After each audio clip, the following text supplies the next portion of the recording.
Hello दोस्तों, स्वागत है आपका चाकबोर्ड चैंपियंस में। ये प्रकाश मतलब लाइट का नेक्स्ट क्वेश्चन है। बहुत ही इंपॉर्टेंट क्वेश्चन है, कई मरतबा पूछा जाता है पेपर में।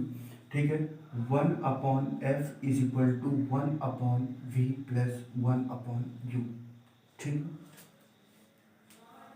ये गोलीय या स्फेरिकल मिरर जो होता है, गोलीय दर्पण होता है, उसके लिए ये सूत्र है, गोलीय दर्पण का सूत्र है। ठीक है, और इसी को हम अब क्या करेंगे, यहाँ पे व्युत्पन्न करेंगे, ड्राइव करेंगे किस तरह से ये पूछा जाता है।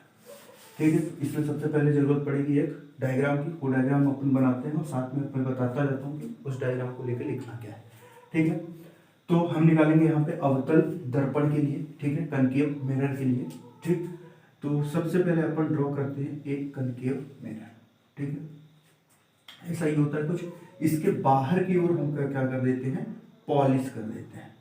ठीक है, ये हमने इसके बाहर की ओर क्या कर दिया, पॉलिश। इसका जो सेंटर पॉइंट होता है वो कहलाता है हमारा क्या, पी कहलाता है। ठीक है, जिसको हम पोल भी कहते हैं। ठीक है, अब यहाँ से ठीक है एक लाइन ड्रॉ करते हैं, इमेजिनरी लाइन जिसको हम कहते हैं। ठीक है, आप स्केल के थ्रू ड्रॉ करेंगे तो बिल्कुल सही आएगी। ठीक है, और जिस गोले से इसको काट के बनाया गया है उसका सेंटर, ठीक है, उसका जो सेंटर होता है, ठीक है, वो हमारा क्या कहलाता है, कर्वेचर कहलाता है, जिसको सेंटर ऑफ कर्वेचर कहते हैं या वक्रता केंद्र कहते हैं। ठीक है, अब मानते हैं कि यहाँ पर कोई एक वस्तु रखी गई है। ठीक है, उस वस्तु का नाम हम कुछ दे देते हैं, ए बी नाम दे देते हैं। ठीक है, अब ए बी से एक किरण चलती है, ठीक है, जो कि मिरर के परावर्तक सतह या रिफ्लेक्शन सरफेस पर क्या होती है, टकराती है। ठीक है, तो ये किरण यहाँ से सीधी सी बात है मुख्य अक्ष के कैसी है, समानांतर है ना, और इस दर्पण में क्या हो रही है, इंसिडेंस हो रही है या पड़ रही है। तो रिफ्लेक्शन के बाद या परावर्तन के बाद वो कहाँ से होकर जाएगी, फोकस से होकर जाएगी। स्वाभाविक सी बात है, ये आ गई है यहाँ फोकस। ठीक है, ये रिफ्लेक्ट हो गई, तो जहां से रिफ्लेक्ट क्या बोलेंगे अपन, एफ बोलेंगे। ठीक है, अब एक किरण जो है वो हमारी वक्रता केंद्र से होकर जाती है, मतलब कर्वेचर से होकर जाती है। तो ये है एक किरण जो यहाँ से क्या होती है, केंद्र से होकर जाती है। तो सीधी सी बात है, अगर ये यहाँ से जा रही है तो यहीं से क्या हो जाएगी, वापस हो जाएगी। क्यों, क्योंकि अपन ने 3 नियम पढ़े थे कि यदि कोई किरण मुख्य अक्ष के समानांतर है, ठीक है, प्रिंसिपल एक्सिस के कैसे है, पैरेलल है, तो फोकस से होकर जाएगी।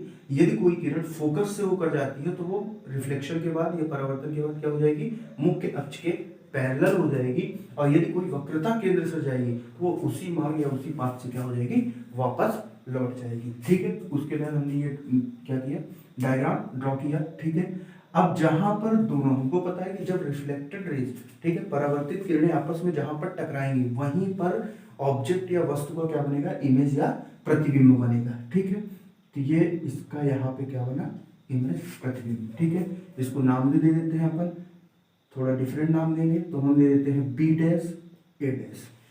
ठीक है, ये हमने नाम दे दिया। अब हम क्या करते हैं कि स्वाभाविक की बात है कि यहाँ पे मिरर का कुछ ना कुछ क्या होगा, कर्व होगा इस पोजीशन पर। इस पॉइंट को अपन क्या नाम दे देते हैं, डी। तो अपन उसमें कैलकुलेट नहीं कर सकते, तो हम एक क्या करके परपेंडिकुलर ड्रॉ कर लेंगे। ठीक है, तो इसके लिए हम क्या करते हैं, एक परपेंडिकुलर क्या कर लेते हैं, ड्रॉ कर लेते हैं, और इसको कुछ नाम दे देते हैं। हम नाम दे देते हैं इसको क्या, एन। इतना क्लियर है, तो ये है हमारा डायग्राम। ठीक है, अब इसी को अपन को क्या करना है, नोट डाउन करना है। माना कि ये सपोज दैट, जो आपको पसंद हो वो आप ले लेना। सपोज दैट माना कि कोई एक वस्तु है ए बी, ठीक है, जिससे एक किरण मुख्य अक्ष के समानांतर जाती है और परावर्तन के बाद फोकस से होकर क्या होती है, लौटती है। ठीक है, उसके बाद आप उस पर चाहे लिख देना कि होकर जाती है, तथा एक किरण वक्रता केंद्र से जाती है जो उसी मार्ग से क्या हो जाती है, लौट जाती है, और वस्तु का प्रतिबिंब फोकस और वक्रता केंद्र के मध्य बनता है। ठीक है, अब इसके बाद जो सबसे इंपॉर्टेंट है इसमें, डिस्टेंस, दूरी। ठीक है, हमको पता है हर दूरी को हमको कहाँ से लेना है, पोल से लेना है। ठीक है, कोई भी दूरी पोल के बिना या फिर ध्रुव के बिना क्या है, अधूरी है। हर चीज की शुरुआत, दूरी नापने की जो शुरुआत या डिस्टेंस नापने की शुरुआत होगी वो कहाँ से होनी चाहिए, पी से होनी चाहिए। ठीक है, यहाँ पर लिखते हैं क्या, ध्रुव से लेकर वस्तु की दूरी। ठीक है, डिस्टेंस बिटवीन, ठीक है, पोल टू ऑब्जेक्ट।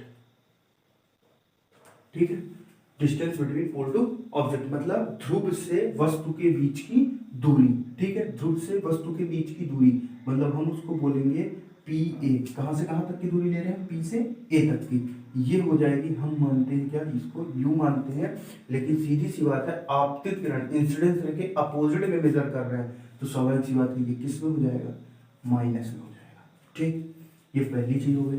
दूसरी चीज इसी तरह डिस्टेंस बिटवीन पोल टू, अब कहाँ से लेंगे, कहाँ की, इमेज की, ठीक है, इमेज की, ठीक है, इमेज, ठीक है, इमेज हमारे लिए क्या है, पी ए डैश इमेज है, ठीक है, इमेज की डिस्टेंस हम मानते हैं क्या है, वी है, ठीक है, लेकिन उसके अपोजिट मेजर कर रहे हैं तो किस में आ जाएगा, माइनस में, ठीक है। इसके बाद डिस्टेंस बिटवीन पोल टू, कहाँ से कहाँ तक की, पोल से लेते हैं अब सेंटर ऑफ कर्वेचर की, ठीक है, मतलब सी की, पी टू सी, मतलब इसको बोलेंगे अपन क्या, पी सी। सीधी सी बात है, यहाँ से यहाँ तक की दूरी को अपन लिखते हैं क्या, आर, लेकिन अपन उल्टा मेजर कर रहे हैं, इंसिडेंस रे के अपोजिट में मेजर कर रहे हैं, तो ये भी कैसा हो जाएगा, माइनस हो जाएगा। इसके बाद डिस्टेंस बिटवीन पोल टू कहाँ की, फोकस की अपन ले लेते हैं, ठीक है, तो इसको बोलेंगे क्या, पी एफ। तो सीधी सी बात है, फोकस क्या होता है, एफ होता है, पी एफ, तो स्वाभाविक सी बात है ये कैसा होगा, माइनस में होगा, क्योंकि इंसिडेंस रे के कहाँ नाप रहे हैं अपन, अपोजिट में, मेजर कहाँ कर रहे हैं, अपोजिट साइड में, इसलिए ये वैल्यू किस में हो जाएगी, माइनस में। बस इन्हीं चार आत्माओं की अपन को क्या होगी, रिक्वायरमेंट, जरूरत होगी। अब अपन फटाफट स्टार्ट करते हैं। तो ध्यान से देखो, तो ट्राइंगल बन रहे हैं, ठीक है, और कैसे, राइट एंगल ट्राइंगल बन रहे हैं, समकोण त्रिभुज बन रहे हैं, ठीक है। तो एक बन रहा है हमारे पास ए बी सी, ठीक है, दूसरा इसी का भाई जो बन रहा है साथ में, देखो आप सी, या ऐसे नाम ले सकते हो, ए डैश, ठीक है, बी डैश सी, ठीक है, नाम ले लो आप। तो पहला समकोण त्रिभुज जो है ए बी सी, एंड किस पर ले रहे हो आप, दूसरा वाला कौन सा है हमारे पास, A dash B dash C, triangle A dash B dash C, ठीक है। अब मैं बार बार नहीं बोलूंगा, एक बार आपको बताता हूँ, ये लिख लिया हमने, A B and A dash B dash C, ठीक है। अब अगर सीधी सी बात है ये समकोण त्रिभुज है, तो ये आपस में क्या होंगे, सर्वांगसम होंगे, और एक नियम होता है सात त्रि सा आ, ठीक है, सर्वांगसम त्रिभुज के संगत अवयव, ठीक है, मतलब सात वाले जो एलिमेंट्स होते हैं वो क्या होते हैं, समान रेशियो या इक्वल रेशियो में होते हैं, मतलब उनकी संगत भुजाओं या संगत जो साइड्स होती हैं उनका जो रेशियो होता है वो क्या होता है, सेम होता है, इक्वल होता है, ठीक है। अब कैसे देखो, यदि इसकी संगत भुजा का मतलब जो भुजा उठाकर अगर ए बी सी डायग्राम को ए डैश बी डैश सी त्रिभुज के ऊपर रखे तो कौन सी लाइन किसको क्या करेगी, ढकेगी, ठीक है, वो उसकी संगत कहलाती है, ठीक है। तो ए बी सी में और ए डैश बी डैश और सी में देखना है, तो ए बी की संगत, ठीक है, कौन सी कहलाएगी, ए डैश बी डैश, तो ए बी की संगत बनेगी ए डैश बी डैश, ठीक है। उसी तरह अगली देखो, ए सी, क्या लिखा है हमारे पास, ए सी अपॉन ए सी की संगत बनेगी ए डैश सी, ए डैश सी, इसको दे देंगे अपन क्या, नंबर एक, ठीक है। इसी तरह देखते हैं इस वाले के बाद, ठीक है, अभी हमने इसकी बात की, अब दो और बन रहे हैं यहाँ पे त्रिभुज, राइट एंगल ट्राइंगल बन रहे हैं, समकोण त्रिभुज बन रहे हैं, वही लगेगा, सर्वांगसम होते हैं, और सात त्रि सा सर्वांगसम त्रिभुज के संगत अवयव का अनुपात जो होता है वो क्या होता है, बराबर होता है। वही नियम इसमें भी लगाएंगे, किसमें, नाम ले ले, ए डैश बी डैश एफ, ठीक है, एफ डी एम, ठीक है, ध्यान से देख लो आप, एक ये और एक ये लिखते हैं एफ डी एम में, ठीक है, एंड ट्राइंगल, ठीक है। अगला वाला ले लेते हैं कौन, ए dash B dash F, A dash B dash F, ठीक है। अब इस ट्राइंगल में देखते हैं वही सात त्रि सा है, यहाँ पे आप चाहो तो लिख सकते हो समकोणिक, ठीक है, या राइट एंगल ट्राइंगल जो आपको लिखना, ठीक है, समकोणिक है, ठीक है। तो सात त्रि सा से अपन यहाँ पे फिर से वही यूज करेंगे, तो क्या हो जाएगा, तो देखो ध्यान से, ये कितना है, एम डी, ठीक है, एम डी किसकी संगत बनेगी, ए डैश बी डैश की इज इक्वल टू, ठीक है। उसी तरह अगले वाले को आप देख लो कि अगली वाली भुजा क्या बनेगी, मान लेते हैं अपन एम एफ, ठीक है, एम एफ एफ एम जो लिखना हो आपको, ठीक है, और F A dash, F A dash, ठीक है, एफ ए डैश, क्लियर। अब ध्यान से देखो आप, यदि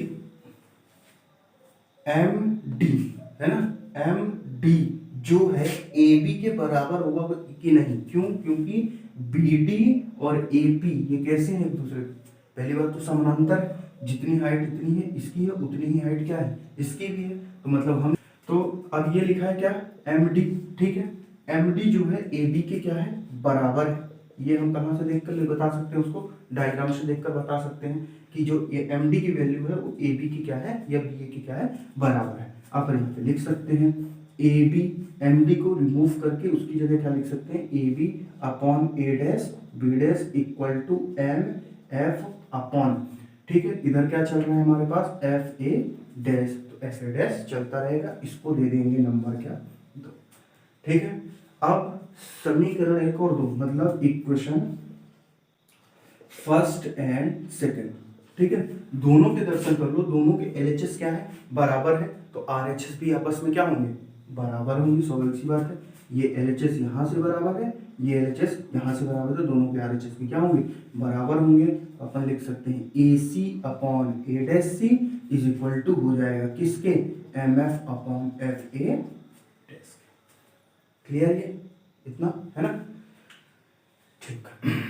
अब देखो एक पॉइंट और यहाँ से, ठीक है, इसको चाहे तो नंबर 3 दे सकते हो, नहीं देना है तो कोई बात नहीं, ठीक। अब डायग्राम को ध्यान से देखो, अभी हमने मिरर या दर्पण क्या किया, थोड़ा बड़ा बनाया है, ठीक है। अब अगर अपन दर्पण को क्या कर दें, थोड़ा छोटा कर दें, तो जो यहाँ पे टी बिंदु है, ठीक है, वो किस पर आ जाएगा, पी पर आ जाएगा, ठीक है, तो मतलब ये डी एम लाइन भी किसके ऊपर होगी, पी के ऊपर होगी, है ना। तो हम कह सकते हैं कि स्वाभाविक सी बात है, ये जो एम एफ हमारा है वो किसके बराबर हो जाएगा, पी एफ के, ठीक है।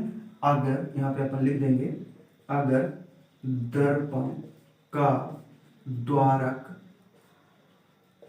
छोटा हो तो, अगर दर्पण का द्वारक छोटा हो जाएगा, ठीक है, उस सिचुएशन पे जो हमारी वैल्यू थी एम एफ वो बराबर हो जाएगी किसके, पी एफ के। मतलब अगर कहीं एम एफ लिखा है तो उसकी जगह मैं लिख सकता हूँ क्या, P F, from equation third, ये थर्ड में आपने निकाला था, इसी को ले जाके यहाँ पर आप रख दो, तो ए सी अपॉन ए डैश सी, इसको अपन को चेंज नहीं करना, इक्वल टू की जगह इक्वल टू, हाँ एम एफ का मान अभी बताया कितना है, पी एफ रख दो, तो पी एफ अपॉन कितना बचा हमारे पास, एफ ए डैश, ठीक है। अब पिछली यूनिट जो पिछला क्वेश्चन था, उस क्वेश्चन पे मैंने बताया था कि हर डिस्टेंस, जब भी दर्पण पढ़ेंगे तो हर डिस्टेंस कहाँ से लेंगे अपन, पी से लेंगे, ध्रुव से लेंगे, है ना। तो वही काम करना है कि यहाँ पे केवल एक वैल्यू पी एफ जो है वो पी से स्टार्ट है, बाकी कोई भी वैल्यू पी से स्टार्ट नहीं है, तो उन सबको तोड़कर अपन को लिख देना है किसके फॉर्म में, पी के फॉर्म में, ठीक है। ये देखते हैं, ठीक है, ए सी अपॉन ए डैश सी है और एफ ए डैश, इन तीन चीजों को बदलना है। अब मैं इधर साइड में आपको बता रहा हूँ, देखना आप कैसे बदलते हैं, ठीक है। पहला है हमारे पास क्या, एसी, एसी को देख लो कहाँ पर दिख रहा है अपने, जो भी चीज होगी वो सभी आपको प्रिंसिपल एक्सेस मुख्य एक्सेस में ही मिलेंगी, मुख्य अक्ष पे ही मिलेंगी, ठीक है। तो पी ए, ठीक है, स्वाभाविक सी बात है, अपन को क्या चाहिए, एसी, है ना, एसी चाहिए। अगर पी ए में से पी सी को अपन माइनस कर दें, ठीक है, कुछ ऐसी लाइन है, पी यहाँ कहीं सी है और यहाँ कहीं ए है, ठीक है, और ये वाला भाग अपन को चाहिए, ठीक है। तो पूरे में से अगर इस पार्ट को क्या कर दें अपन, माइनस कर दें, तो ये पार्ट ऑटोमेटिक आ जाएगा, है ना। वही करना है अपन को कि पी सी में से, सॉरी पी ए में से अपन को माइनस कर देना है किसको, पी सी को, तो तैयार हो जाएगा क्या हमारा, एसी। मतलब अब एसी को उठा के उसकी जगह क्या रख देंगे अपन, P A minus P C. अगला बना लो आप इसी तरह ए डैश सी को, ठीक है, तो ए डैश सी, ए डैश और ये रहा सी, मतलब यहां से यहां तक अपन को चाहिए, है ना। अब यहां से यहां तक अपन को चाहिए, तो उसके लिए अपन क्या करेंगे, पी ये रहा, है ना, पी सी, ठीक है।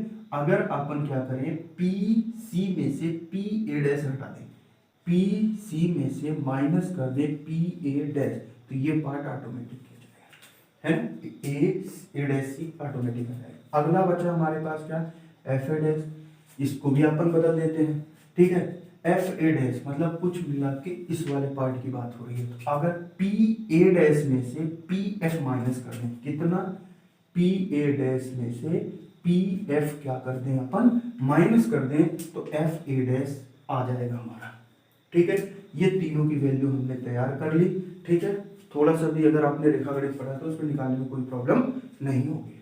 अब ये ए सी, ए डैश सी और एफ ए, उन सबको रिमूव करके ये वैल्यू उस पर पुट कर दो आप।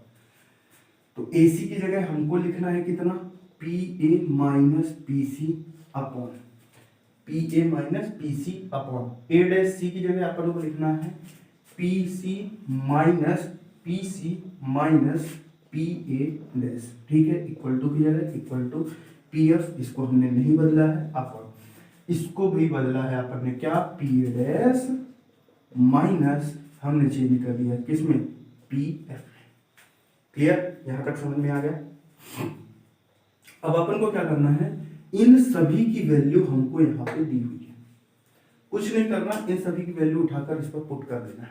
ठीक है, पुट करते हैं। अपन कैसे पुट करेंगे, पी ए मतलब हमको दिया है माइनस का यू, बीच का साइन हमारे में ये माइनस का यू यहां से लिया, और पीसी के भी पहले क्या चल रहा है, माइनस माइनस लिखा, ब्रैकेट लगाया। अब पीसी की वैल्यू पुट करेंगे, कितना है हमारे पास, माइनस का आर अपॉन, ठीक है, PC minus P A dash, PC की वैल्यू कितनी है हमारे पास, पीसी की वैल्यू माइनस का आर है, ये माइनस हमारा ये वाला, अब P A dash, P A dash देख लो कितना है, माइनस का भी, इक्वल टू की जगह इक्वल टू, अगला वाला देखो पी एफ, पी एफ की वैल्यू है हमारे पास माइनस का F upon P A dash minus का वी, ठीक है, माइनस पी एफ कितना है हमारे पास, माइनस का एफ। अगला करेंगे हम, सरल करने के लिए क्या करो, सारे ब्रैकेट ओपन करो और माइनस का क्या कर दो, खेल कर दो। ठीक है, जो कुछ भी है, तो माइनस का यू, ठीक है, ये माइनस और ये माइनस, प्लस का क्या बन जाएगा, आर अपॉन माइनस का आर, और ये बन जाएगा प्लस का क्या, V, is equal to minus का एफ रखो आप, इज इक्वल टू माइनस का वी प्लस का क्या बन जाएगा, एफ। हो गया। अब देखो, चाहो तो आप यहाँ इससे भी माइनस ले सकते हो, इससे भी माइनस, इससे भी माइनस, इससे भी माइनस, है ना। तो मैं क्या करता हूँ कि सभी जगह से माइनस कॉमन ले लेता हूँ। तो मैंने यहाँ से माइनस कॉमन लिया तो क्या बना हमारे पास, u माइनस आर, यहाँ से कॉमन लिया तो क्या बन गया, r माइनस डी। ठीक है, माइनस कॉमन लेने पर साइन क्या हो जाते हैं, बदल जाते हैं, जो प्लस में रहता है वो माइनस में, जो माइनस में वो किस में चला जाएगा, प्लस में, माइनस का f अपॉन यहाँ से भी माइनस लिया तो v माइनस क्या बन गया, f। क्लियर, तो ये माइनस हवाई फायर, ये माइनस से ये माइनस हवाई फायर। ठीक है, जो बचा उस आत्मा को लिख दो, तो u माइनस आर यहाँ बच गया अपॉन r माइनस वी यहाँ, is equal to f upon v minus f यहाँ। अगला कार्यक्रम हमको करना है तिर्यक गुणा।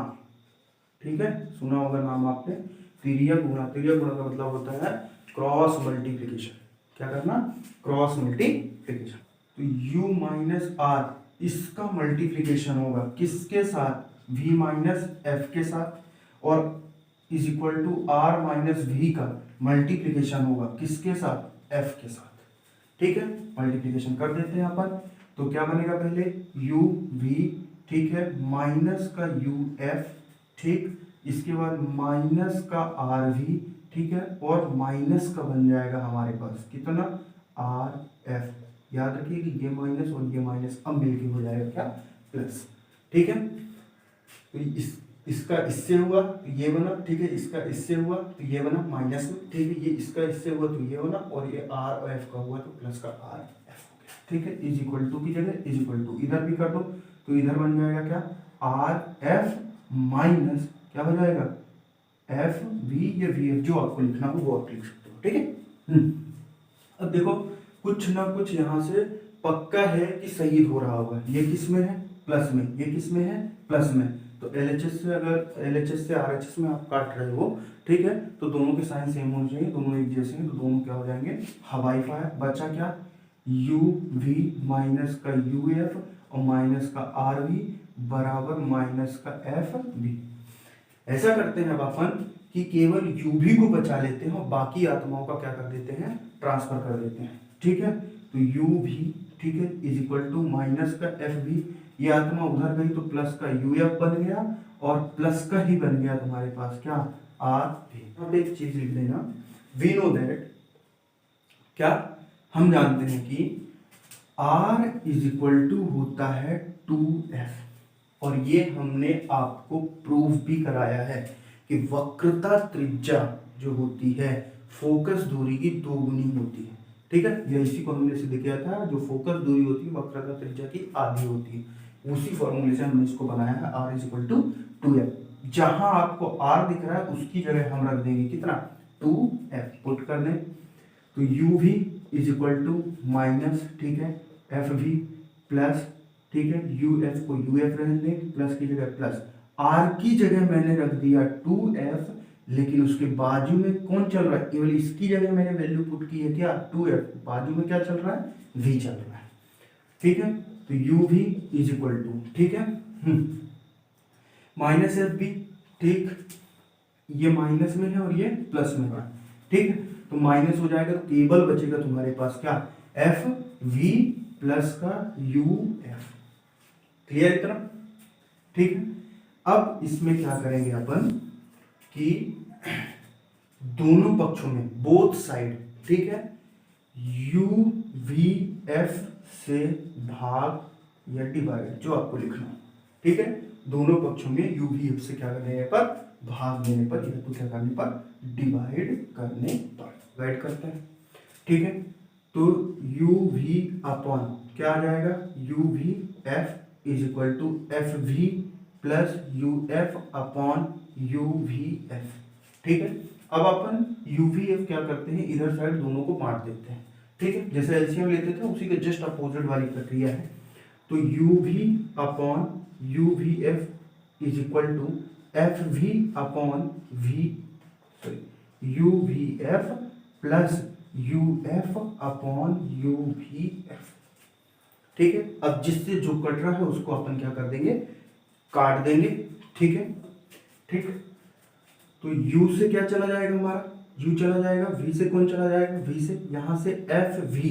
ठीक है, तो यहां से भी एफ वी क्या हो गया, खत्म हो गया, u f, तो u चला गया और कौन चला गया f, जो बच गया उसको लिख देते हैं। ऊपर कुछ नहीं बचा, मतलब क्या बचा 1 अपॉन क्या बचा, केवल f इज इक्वल टू, यहां से केवल बचा क्या u, ठीक है, प्लस यहां से केवल बचा क्या v। ठीक है, यही है दर्पण का सूत्र।